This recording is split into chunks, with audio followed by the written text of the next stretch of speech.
the mortgage broker, and we wanted to talk a little bit about refinancing. Yeah, thank you so much. Sunny and I go back for a really long time. A long time. Yeah, and it's been really great because we've kept in touch on Facebook and found ourselves in real estate at the same time. So thank you, Sunny, for having me. I really appreciate it. You're amazing. Well, when we first met, she was only dating, and she's now married to her my sweetheart of 15 years. Yes. Yeah. And a mother. Yeah. She's a mother. I'm a mom of a 6-year-old, so it's fun. So thank you again for having me. And I love that you always want to bring value to everybody that you're talking to. Sunny works really hard. And so you wanted to ask me about benefits of refinancing. What led you to start talking about that with your clients? Thank you for asking. That's a great question. I'm on this app called HomeBot, and HomeBot is a service that I pay for my clients. It's absolutely free for my clients, and it shows the clients the value of their home, and the market changes every day, so it's a great tool to have. And on that app, it talks about whether or not you should refinance or if you can reinvest your money. And so I wanted to know a little bit more about that.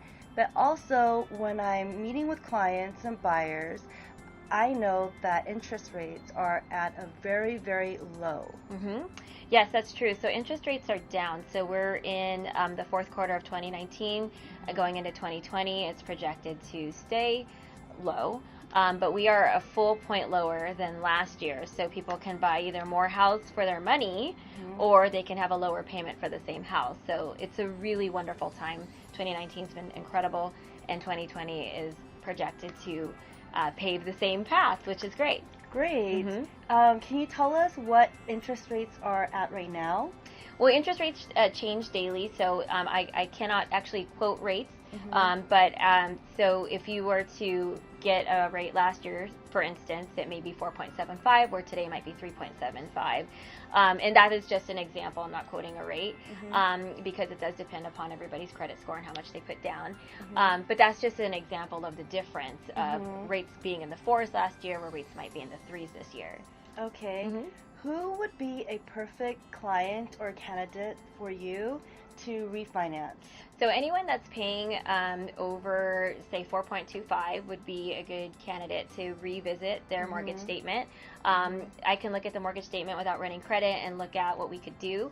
Anybody that's paying PMI would be a good candidate as well, because as your equity grows, you can cut your PMI a lot faster. Somebody that's even looking into possibly putting money into their home so their equity can grow would be a good candidate, because you can cash out. Or if someone that wants to make investments elsewhere, whether it be college education, they might want to open a business or get something like that. Or this is another one that people don't often consider, is if they want to buy a second property, they can still keep the house that they have now and qualify for a second property without having to qualify for both payments. Nice. Yeah, so a lot of times people don't know that, and that is dependent upon the loan type. Obviously, it's a case-by-case basis, but talking to somebody like me can help you plan that out. So perfect. Lots of people are good candidates to talk about a refi. Yeah. Okay, so for those of us, or for those of who don't know what a PMI is, yes, can you please tell us what a PMI is? Yes, I start talking my lingo, my bad. So PMI stands for Private Mortgage Insurance. Okay. It is required on FHA loans and also on loans that have less than 20% down. So if you put 5% down, 10% down, 15% down, there will be a PMI. In some cases, you may not have PMI with a 10 or 15% down based on the loan type, so it's possible that you don't have it, but a lot of times it might even be built into the rate. So even if you don't have PMI, it might be built into the rate. So talking to somebody like myself can help assess if refinancing could be beneficial. And another thing I did want to mention is you can even shorten your term. So if someone says, oh, I don't want to start over again, totally understandable, but you can even shorten your term to a 20 or a 15 year and get a lower rate. So it's just strategizing, and I can do that, no pressure. Okay, let's just get this straight. Not someone like her. Oh, okay. Let's just get this straight. You're only going with Shani. If you guys have any questions or would like to know more about the mortgage industry or have questions, please comment below. and we'll see you next time. All right. Bye. Thank you. I'm Sunny, helping you get real results for your real estate needs.